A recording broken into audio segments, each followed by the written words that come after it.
Here's your stuff, there you wanted it, there it is. You pick it up and it's like half of it's blacked out. Well, what? This is the information. Well, why can't I get the information? Because it's national security. Because it's national security. It's a national secret.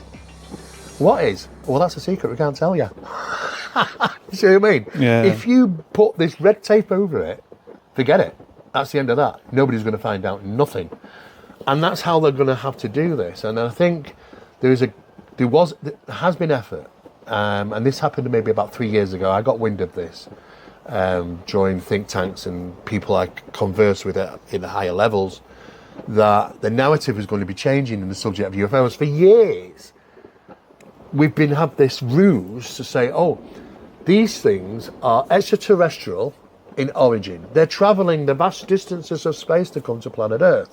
They're travelling in nuts and bolts craft with exotic engines and advanced technology they have. They must be thousands upon thousands, if not millions of years in advance. And we swallowed it, didn't we? Yeah. You did, I did, many other people did. But there comes a time when you go, hang on a second, modern research puts UFOs, or subject of UAP, if you want to call it that, into a different bracket now. Oh, it's nuts and bolts. Well, no, it's not always, because how do UFOs travel into the ground? Into volcanoes, into hillsides. Into the sea. Into the sea, not leave any wake or splashes. You think, not always nuts and bolts. Sometimes they're apparitional. There's been cases where they've seemed to be apparitional sometimes, so you think to yourself, okay, that goes out the window. Yeah, they're travelling the vast distances of space. Really? Okay, are they? What evidence have we got of that? Well, NASA looked into it, in September of 2 years ago, and he had a big summit and he had a big meeting. He came out to the international press and said, UFOs, there's not enough evidence there to say they're extraterrestrial in origin.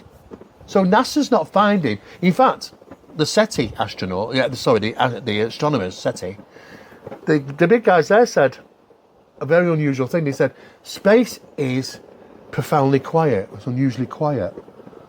So there's not a lot going on out there. So you look at the surveys and statistics now, modern day, of how many UFOs are seen around the world just in one day, and calculate how often. Well, you said it was about every 8 seconds, it's about between 8 and 15, really, to say, because you've got to be conservative, because some of them might be misidentifications, some of them might be aircraft, some of them are fake, hoaxes. But even if you're conservative enough to do that, you're still going to be left with multiple thousands every day. So if multiple thousands of objects are tracking into Earth's orbit, passing through the ionosphere, of course, which leaves disturbances which are measurable, easily measurable, we'd see it. There's no superhighway going backwards and forwards to Earth. We do get some bits, don't get me wrong, there's some things out there, but no superhighway. So where are all these UFOs coming from? That's the problem, because now we're realising that they're manifesting, they just appear. UFOs going about business, and then sometimes they'll go zoop, and they're gone. The people have reported seeing them coming out of trees, coming out of rocks, coming out of the land, just suddenly appearing in the sky and then disappearing. That's not a normal thing. That's not like they're tracking all the distances from space to come all the way here. So there's another one. That's gone. So the more you get into this, you start to realise everything that we've been told right from the beginning, it's not been that. That's the ruse. To think that, because they didn't know what else to deliver us, to be honest. What could they tell us? Well, it's got to be extraterrestrial. They're travelling the vast distances of space and they're going here to visit planet Earth. Okay, so what did he want? Well, they're here to save us. They're saving us. How? Well, it's the ecology of the Earth. They keep giving this stupid message. If you go back over the cases, thousands of cases worldwide, they keep delivering this one-liner. It's like, if you meet the humans, this is what to tell them. The one-liner, it's the ecology of the Earth. We are worried about the planet. We're worried about the cutting down the trees. You're poisoning the planet. It's the poisoning the air, the poisoning the ground. Ecology, ecology, ecology. Yeah. Have they done anything about it? They've done nothing about it. No. They've not stopped us from advancing and poisoning planet Earth. No. In fact, the US government now, and probably others, are spending trillions of dollars not trying to fix planet Earth, but looking for new planet Earth. They'd rather go to a new planet Earth and do the same there than fix the old one. And that's a problem. And I get it. I do get it. And it's annoying because, you know, we've had people, activists come forward. We've had David Attenborough saying and worried about the ecology. Yes, there is an impact on the planet. And it is Massive. It's massive. But the problem is that if we said today, right, it's all got to stop, it won't stop for 25 years. It's going to take 25 years to get there. And we are already beyond saving now. This is what they don't want to tell you. We've pushed it too far to return. I said that years ago. You know, and you are right, Lee. And now it's like, well, why have they not done anything about it then? Why have they not come? If UFOs have been around forever, which they seemingly have, why have they not stopped us? Why have they not intervened? They could have done. No. So it's not about the ecology of the Earth. All right, they're here to save humans. Us. They care about us. Well, have they stopped any wars? I mean, these mass killings all the time. Religious wars are the prominent thing which has brought the death of many, many people, mostly on the planet. And it's still happening today. We're still seeing ridiculous amounts of killing over what?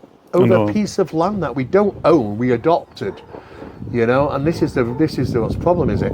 So it's not about stopping that from happening. They're not stopping wars. They're not stopping us from killing each other. They're terrible. We all watch these horror movies with aliens in and stuff. We're the horror ones. I mean, we must be the like, oof, we don't want one of them coming to our planet because we know what they're like. We must do, because how many species kill each other? Well, not many. And we do it for, you know, out of enjoyment sometimes. It's crazy. Oh, it's getting that way. And sometimes you just want to disassociate yourself from humanity because you're embarrassed. You kind of go, oh God, I wish I wasn't human because this is terrible. There are many other people like that which are a little bit more in tune as to what's going on. So they're not here to save us. They're not here to save planet Earth. What are they doing? Well, they've had this agenda for a long time. And I can only assume, it's a petri dish experiment. You know, I mean, quite clearly humankind has seemingly been altered many times, and historians don't want to go down that road. You know, there were over 3,000 varied types of giants, human giants. Well, let's wipe them from history. They never existed. Really?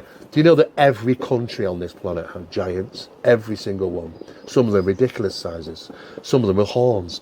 You know, some with 2 rows of teeth, an extra finger. You know, it's just crazy. We've been messed about and doctored with by something for over millennia, thousands of years.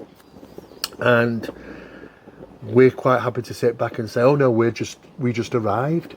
It's all taken away. The Smithsonian Institute tried to cover all that up a lot. They wanted to get rid of all these giants when they were discovered. Sometimes the press beat them to it, and you can go back on the internet now and look, and you can find old information, old news items about 8-foot giant found, 9-foot giant found, and around all over the world. But the Smithsonian Institute went in there and they took them and they put them in underneath the Smithsonian Institute in the storages area until it got too many. We didn't realise, there were a lot of these things around, and the more we are building things and moving land, we're digging them up, we're finding them in places, and we know in caves, in mounds, and all sorts of things. Well, it got to the point where let's collect them and secretly let's dump them at sea. And that's what they were doing. They were going out in the ships, dumping them at sea, because they can't take them back, they've got too many. But they tried to keep the lid on this for a long time, and it just exploded. Yes, beyond a shadow of doubt. It's the unspoken word that something has been responsible for messing about with humanity. That's something who must be intelligent. That's something which is probably a phenomena, and which have been here for a very, very long time. And it's like it's monitoring us. They watch us. They try not to intervene too much, but sometimes they have done, and they've even changed historical events, like Alexander the Great, for an example. He was besieging, trying to get into this fort, this large castle area, fortified. The walls were like the walls of Jericho, like 50 foot. Go get in. Comes down from the sky 2 of these objects. They called them flying shields. Well, he had elephants, they were war elephants, so they were trained in a certain way for battle, and they were helpful, but they were scared. That scared the hell out of them, these things, and he actually had to stop the siege We can't do this today, not while this, because they're scaring the elephants. And what the hell are these things? He tried it the next day. The next day, though, was to his advantage, because these two things came back down, swooped over the location, and he thought, oh my God, I'm going to have to stop the besiege again. They fired 2 pencil beam lights out, beams of light. They hit the walls were leveled. And he got in. Straight so he got in. help. Yeah. Now it's interesting because when you look at Alexander the Great, he has his reference having horns. If you look at Moses, his reference of having horns. There are a number of characters in biblical times, in ancient times, which are representative of having real horns. If you look at statues of Alexander the Great, he's got horns, or Moses, he's got horns. And it's like, why have they got horns? Well, we've heard about the halo, haven't we? The halo is supposed to represent the higher spiritual beings, or contact with God, the saints, that sort of thing. Well, the horns is higher. The horns is workers of God. These are workers of God. In other words, they've had direct connection with God. And you think to yourself, well, Moses had direct, yeah, okay. So what did Alexander have? Is that another reference? That it's the gods. The phenomena is the gods. Because if you look now, researchers look now right across the subject of UFOs, and everything that they are capable of doing, manipulating time and space, passing through solid materials, causing confusion, missing time, levitation, physics that shouldn't be taking place. It's godly power. Yeah. You say, well, that's... If I was to see that in biblical times, I'd say it's godly power. It's a god. And as you think to yourself, has it been hijacked, the name God? And what is God? Well, it never really was God. It was gods. Yeah, gods. And the heavens. And it was always up. So you have to question the source material and say, are these the gods? We don't understand them, the reasons why they do these things or what they're doing, but they present themselves in so many ways. Because even angels, but that didn't really happen until the days of Ezekiel, of course. There wasn't many angels prior to that. Came from the Ezekiel days, who saw something come down, a wheel within a wheel, for 4 beings, winged. Or was he just representing that they could do a floating? Because anything that was represented with floating was put wings on to say, oh, look, I can visually tell you the difference between this person. This one was floating because he's got wings. Wings on. So it Common could have been sense. interpretation. Who knows? But the problem is now it's the 21st century. We're realising that ruse that everybody got was drip fed from us. If you go back to the time when NASA was going to the moon, and they did go to the moon, because just get that out of the way, they did go to the moon. You heard it here first. They did go to the moon. You can go to an astronomer, an observatory now, and you can focus on the landing sites. You can see that they've been to the moon. You can see the tracks. People say, "Oh, you can't see this." Of course you can. It's ridiculous. But I question the technology of how they got to the moon. They may have used some technology in the 1960s, 69, which helped them, and that's where the secretive is. That's why you've got things which. Oh, that looks a bit like a dodgy photograph. Well, you've got to consider the astronauts could have died at any moment, so they had to have a backup plan. That backup plan would have been, we've got fake photographs, we've got this. We'll tell the Russians we made it. Because they would have done. They're not going to go to all that effort. And if they perished on the way there, they wouldn't have told them. They would have just said, yeah, we're there, here's the photographs. Oh, unfortunately, they passed away coming back, there was some type of accident, or whatever. So you've got those photographs mixed into the real photographs. You know what I mean? Yeah. So this is why you've got a jumble of things now coming out from NASA, and people say, oh, well, that's a fake photograph. Look at the lighting, look at this. Even likely it might be. And that's odd as well, So, you know what? There are real things and fake things mixed in. Disinformation and information, we've always known that. It's in the source everywhere. But when they went to the moon, they talked to Brookings Institute first, a report, scientific team. And it was a very interesting report. And the back of the report, it says about should they tell the public if they find anything out there. And the Brookings Institute told NASA and said, no, don't tell them. But prepare them. That was the most important thing, in that paragraph was prepare the public. And since that day, we started getting bombardment in media. In other words, the movies came, the UFO movies. You remember the old UFO movies? Some of them were great. And there are little things in them sometimes you think, how did they know that? Because, well, it's not because they knew it, it's because the phenomena reacts to things that we can make up. I mean, look, if you just go on the day the Earth stood still, UFO comes down and lands in the baseball pitch right next to is it near the Washington Monument? Yeah. Right there. About 7 months later, almost to the day, a fleet of those discs fly over slowly over that exact area. What is the chance of that? I know. And cause massive headlines. Hundreds of people saw this. Because the phenomenon knows. And the phenomenon will present itself in the mind's eye of man. It's the same as God. God will appear in the man's eye of man. So it's the same thing. So if we expect it to be this, it will be this. In the days of the Second World War, we had rockets flying around. We had the ghost rocket era. We had Foo Fighters that looked like tracer fires and stuff. Now we've got more exotic things because we think more exotically. So it's always been look at the Phantom airships. Yeah. It was in man's eye and mind about creating airships, and it was only about 10 years later when the first airship was done. And it's like just the predecessor. You know what I mean? So it's like they know about consciousness. They work with consciousness, and that's why it starts to get very tricky. But these things been here forever, as far as I'm aware. Yeah, I'd agree with you totally. And in a physical sense, because the phenomenon is metaphysical. I think it's all metaphysical. If you can see an apparition, paranormal, walk through a wall, and at the next minute it can pull your hair or pinch you, it can do both. Well, hang on a second, is it physical or not physical? Well, it's both. It can change. That's the same the way with the cryptids, isn't it? Exactly the same with the cryptids. People have tracked cryptids and seen half a footprint. Think, where did it go? Just like vanished. You can follow the prints and then suddenly half gone. Where the hell did it go? It's just like it got picked up off the ground. And sometimes you don't see them, you hear them, they're right there. You can see the bushes moving, you can hear it breathing. People have been petrified. I did a case like that in Staffordshire not too long back.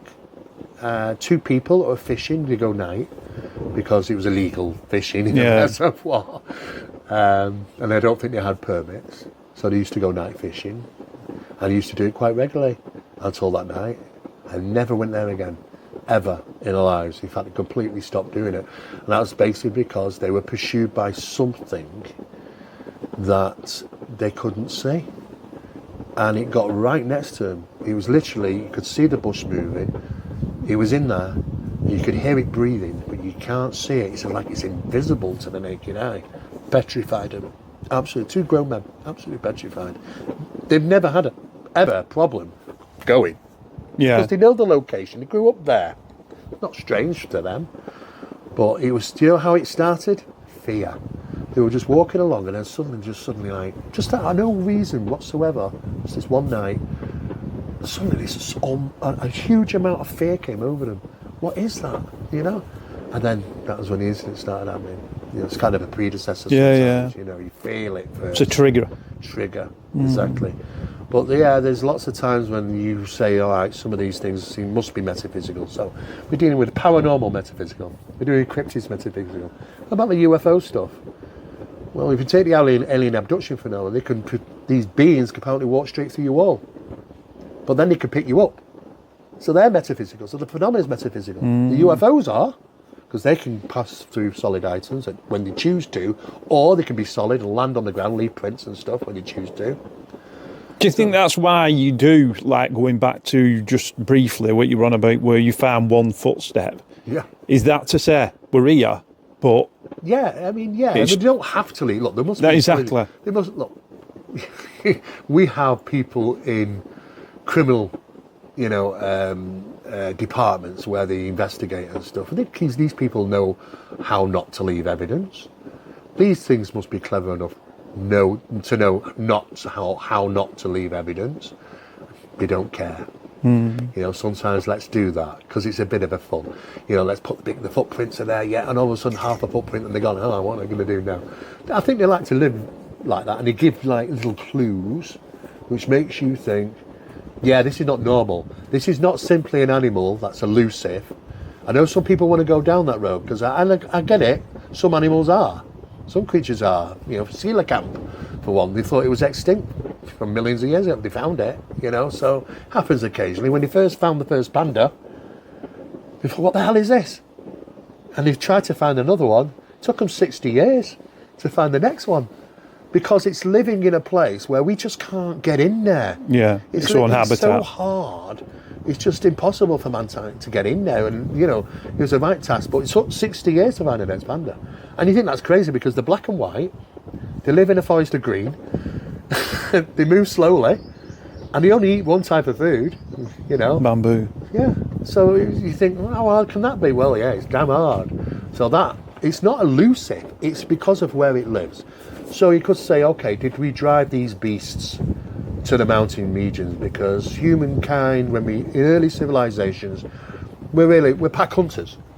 That's what we are. Yeah, a bit like Bigfoot. Yeah. In a way. I mean, I was a true believer that Bigfoot used to help the Indians. Yeah, well, you know what? They did have. There's lots and lots of stories about Native Americans that they intervened with them. They even had forms of communication, and traded and stuff like that. They knew of these, the Sasquatch, give them the name. So I believe that happened. There are even old diaries and documentation from the Spaniards and the English that went to the Americas and seen these things. And it's wrote up in the diaries that they saw these things. Now, are they seeing a real physical creature? Yes, they are, because it can be real and physical, but then it might not be. Yeah.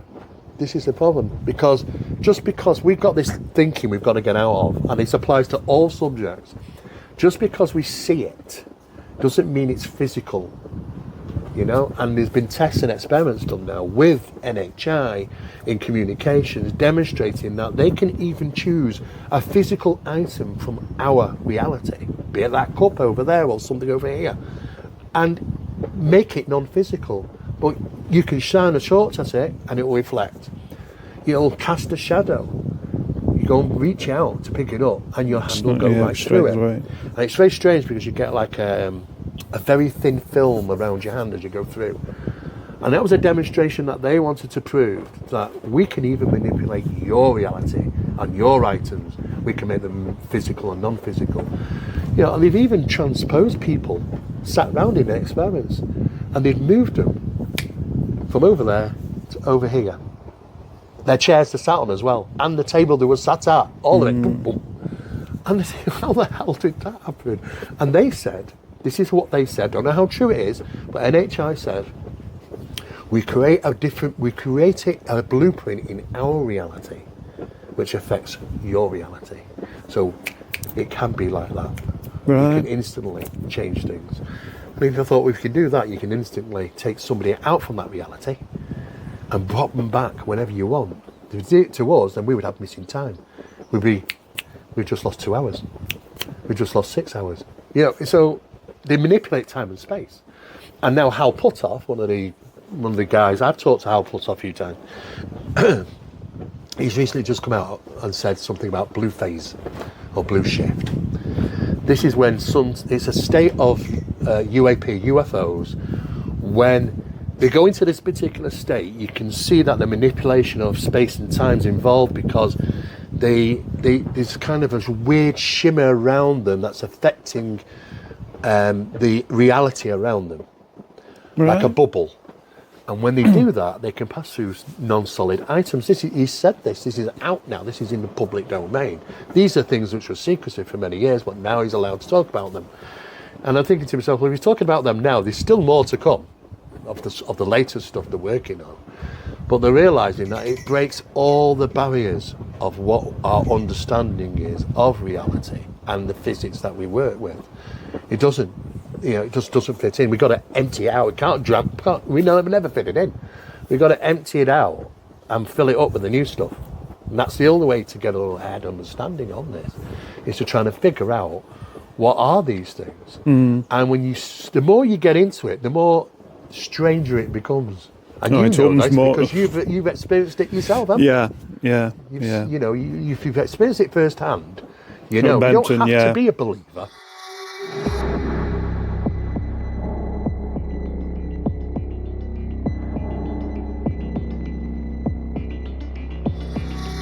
It isn't a helicopter.